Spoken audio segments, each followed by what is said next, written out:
Akhirnya gue nonton Witch Hat Atelier, sebuah anime fantasi yang udah banyak banget dari kalian rekomendasiin gue buat nonton. Yes, akhirnya gue nontonin, tenang aja. Gue udah nontonin sampai episode 3 dan ya bagus sih. Aneh kalau gue bilang gak bagus. Namun ada hal yang menurut gue gak nyaman untuk gue lanjutin. Gue sempat berhenti di episode 2 karena kayak Jadi apa yang membuat lo tiba-tiba hampir berhenti nonton, no? Dan apa opini lo mengenai Witch Hat Atelier ini?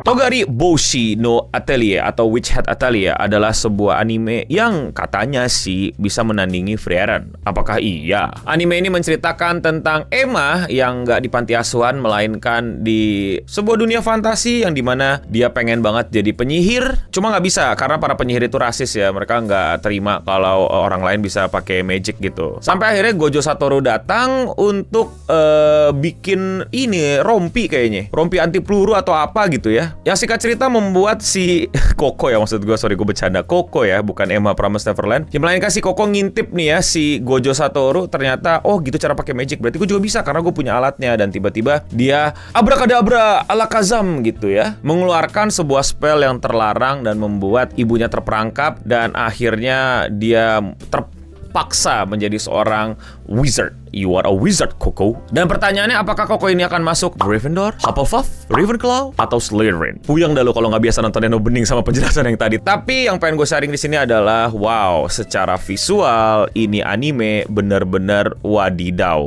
Anime ini digarap sama Bugs Film, sebuah studio anime yang juga ngegarap anime yang menurut gue bagus banget awalnya, indah banget, tapi akhir-akhir kayak what lah.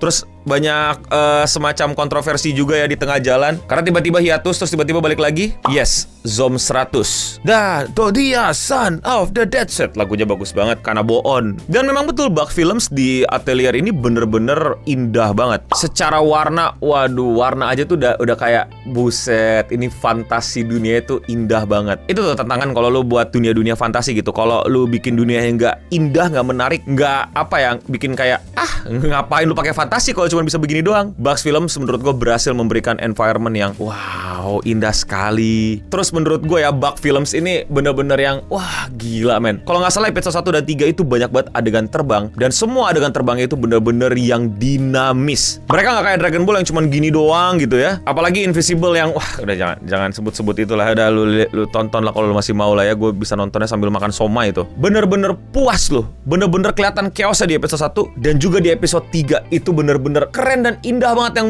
dia berlayar, dia terbang, dia ambil bunganya aja kan bisanya cuma 1 frame sebenarnya, kayak lu diem di situ ya, sini, terus bisa ambil cekrek, itu bisa gitu loh, nggak masalah kan? Tapi nggak mau, mereka maunya tracking shot tuh, diikutin tuh, jebret, ceklek gitu, berkali-kali. Gue kayak buset budgetnya. Semoga lah yang terbaik buat para tim animator dan orang-orang yang ngerjainnya lah. Indah banget, luar biasa menarik banget, luar biasa cantik, beneran deh, cantik. Dan Koko juga bisa digambarkan menjadi karakter cewek, nggak yang cewek apa istilahnya tuh, yang cewek banget tapi karena dia juga ngelawak gitu ya. Gimmick-gimmick vibe ngelawaknya pun bisa gue dapetin untuk gila, anjir lucu banget. Episode 3 gue hampir meneteskan air mata karena menurut gue itu sangat-sangat emosional. Itu menurut gue sangat-sangat apa ya, hati gue tuh terenyuh gitu lihat gambarnya. Tebak yang mana? Buruan tebak di kolom komentar di bawah. 3, 2, 1, udah dari post dah. Kalau salah nggak apa-apa, lu reply lagi aja. Ini beneran, ini komen dulu, buruan.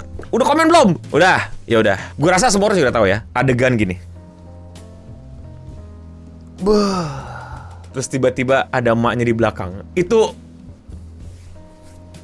bro, itu storytelling yang sangat-sangat luar biasa, digambarkan dengan sangat-sangat luar biasa. Kalau lu nggak sadar, mungkin otak lu nggak sempet menerjemahkan itu, tapi sebenarnya otak lu paham, cuma nggak sempet terjemahin. Apa yang selama ini dididik sama emak lu, apa yang selama ini lu dijaga, dituntun, diajarin, berguna banget di kondisi yang lagi mendesak. Di momen lu udah lagi the lowest, lu pikir lu bakal gagal, lu pikir lu bakal nggak bisa menjadi penyihir. Dan orang itu adalah orang yang dari kemarin bilang, udah lu nggak usah jadi penyihir, lu nggak bisa jadi penyihir gitu loh. Karena emaknya pengen realistis aja ya, penyihir kan setahu dia waktu itu ya cuman bisa orang spesial aja gitu, nggak tahu kalau ternyata selama lu bisa gambar aman-aman aja. Jeder, lanjut adegan Aduh itu indah banget. Terus jadi secara cerita menurut gue ini luar biasa. Dan balik lagi ke cerita, lebih tepatnya adalah world building. Jujur ini sangat bagus daripada Freerun kalau kita mau ngomongin sistem magicnya. Di Freerun sistem magicnya sangat-sangat bagaimana gue menyebutkannya? Gue nggak bilang asal, tapi lebih ke kocak. Selama ada bukunya ada magicnya, tapi kayak entah kenapa itu bisa jadi magic gitu, bisa jadi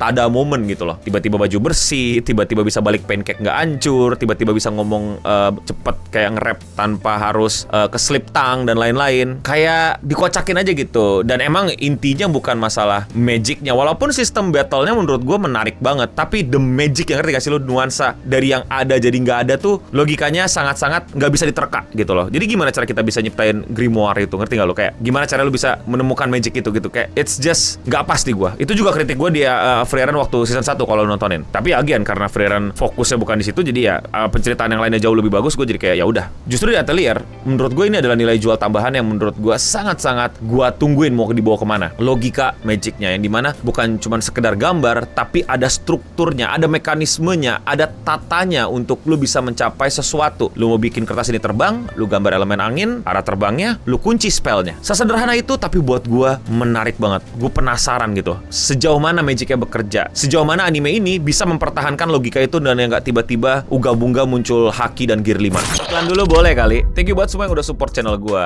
terutama sama yang member alias yang klik tombol join di bawah atau tombol gabung. Yes, harganya cuma 10.000, tapi itu benar-benar bisa nge-support gue untuk terus bikin video-video kayak gini. Buat kalian yang udah join, gue ucapin terima kasih. Buat yang belum join, jangan lupa jadi member di sini. Namanya beda, punya avatar sendiri dan lebih kelihatan kalau komen. Dan kalau 50.000, kalian bisa nyaksiin beberapa video live streaming gue yang nggak gue tampilin ke publik. Thank you Singamari Aristoteles, thank you Singamari Leo. Yang belum bisa jadi member nggak apa-apa, tetap thanks buat semua supportnya, like, comment, subscribe dan lain-lain, atau sebarin video ini atau di klip juga boleh. Now back to the video. Jadi gue sangat-sangat indah dan senang nonton terutama di episode 3. Tapi tadi di awal lu bilang ada hal yang bikin lu males nonton. Apa lu clickbait doang ya segala macam. Itu bukan clickbait. Apa rage bait doang ya? Itu juga bukan rage bait. Lu googling dulu lah sebelum komentar-komentar. Ya lu nggak punya reputasi sih, jadi lu nggak perlu mempertahankan itu. Tapi gue udah bikin ini di video gue yang khusus membership dan singkat aja. Jadi gini, pertama-tama ya gue ngerti ini fiksi, ini bohongan, ini nggak ada yang terjadi sebenarnya. Tapi anak kecil, cewek, bocil-bocil, jauh dari orang tuanya berkumpul satu rumah sama Gojo Satoru. It's just nggak nyaman gue, nggak nyaman. Again ini fiksi ya, gue tau ini fiksi. Gue juga sering kan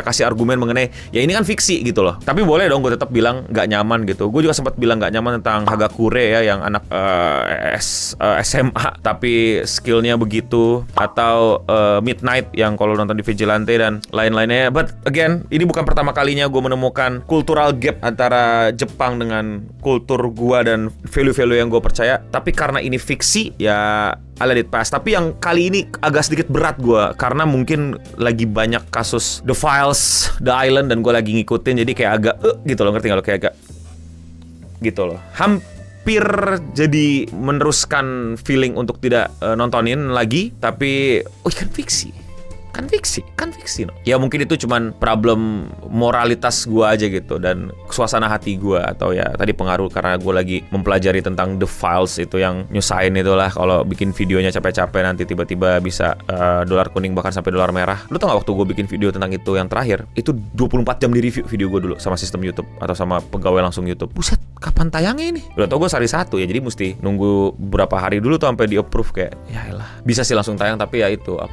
monetisasi dan kategori videonya masih belum bisa ditemukan gitu. Nah, jadi curhat tentang yang lain. Tapi gimana menurut kalian? Apakah kalian menyukai? Apakah kalian merekomendasikan? Apakah kalian senang banget nonton ini ya? Gue sangat rekomendasiin lo nonton. Ini sangat layak ditonton. Dan lagi-lagi kita di tahun dimana anime banyak banget yang bagus, banyak banget yang luar biasa studionya bikinnya. Dan masa sih masih ada anime kayak, bukan anime sih, kayak Invisible season 4, atau mungkin One Frame Man, atau mungkin nanti Blue Lock bakal balik lagi dengan PPT-nya, atau mungkin kita akan kembali mendapatkan XR. Opini kalian silakan ditulis di kolom komentar di bawah. Tidak setuju, koreksi, kritikan, atau mungkin merasakan hal yang jijik sama kayak gue tadi, silakan di kolom komentar di bawah. Kalau kalian suka sama overthinking anime kayak gini dan kalian mau support gue, dan kalian gak masalah sama orang bikin video nge-review walaupun baru 1 episode, 2 episode, 3 episode, yang penting dia jujur ngasih tahu, nggak ngebohongin lu sok-sokan tahu anime ngelarp padahal modal ChatGPT. Thank you supportnya. Komentar ini datang dari video gua nge-review Oshinoko season 3, datang dari Mama Miyako, mantep sih no.